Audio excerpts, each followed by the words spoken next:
Hi guys, welcome to Techavro. In this video, I'm gonna be showing you how to add device frame in Camtasia. So firstly, all you have to just go to this left hand side and you'll find here visual effects. Click on this visual effects. Then scroll down a bit and you'll find here this option which is device frame.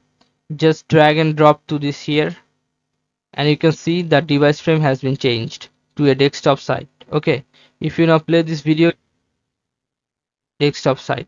Now if you want to change the desktop side, you have to go to the right hand side and you'll find here type, type, type, and it is desktop. All you have to just click on this drop down menu and you'll find here iPhone, MacBook Pro, Google Pixel, etc.